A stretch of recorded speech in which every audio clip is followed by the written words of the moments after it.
श्री स्वामी समर्थ।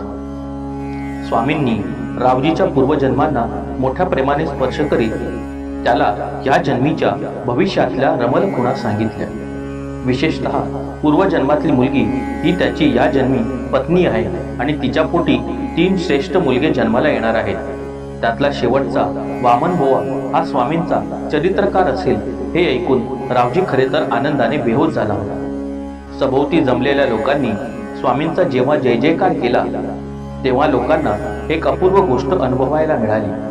ती म्हणजे सर्वांच्या माथ्यावर सूर्य असूनही त्या अपूर्व क्षणी पौर्णिमेचे शीतल चांदणे पसरलेले होते।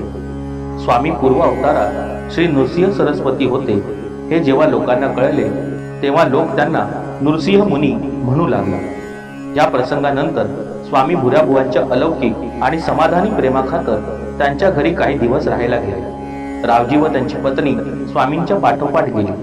नव्याने दृष्टी प्राप्त झालेला सुरदा स्वामींचा सेवक होऊन त्यांच्या पाठोपाठ गेला। भुऱ्याबुवांची ओसरी आनंद ओरी झाली। लांबून लांबून लोक यायचे आणि स्वामी हे परमेश्वराचे अवतार आहेत हे जाणवल्यामुळे त्यांच्या पाया पडायचे, त्यांची मनपूर्वक पूजा करायचे, आपली दुःखे सांगायचे।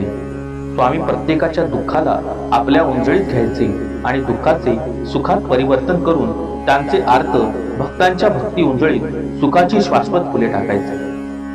लोक कृतार्थ होऊन स्वामींचा निरोप घ्यायचे। भुऱ्याबुवांच्या घरात स्वामींच्या रूपात श्री दत्तात्रय वास्तव्याला आले आहेत ही चंदनगंची बातमी खूप दूरपर्यंत पसरली होती। त्यामुळे काय झाले तर लोकांचा भक्तिपूर थांबेना। स्वामींच्या लक्षात आले की आपण आता इथून निघावे आणि एका मध्यरात्री स्वामी अचानक अंतर्धान पावले। सकाळी भुऱ्याबुवांच्या लक्षात आले की स्वामींनी हे स्थान सोडले कारण त्यांनी आपल्या पादुका तेथे ठेवल्या होत्या।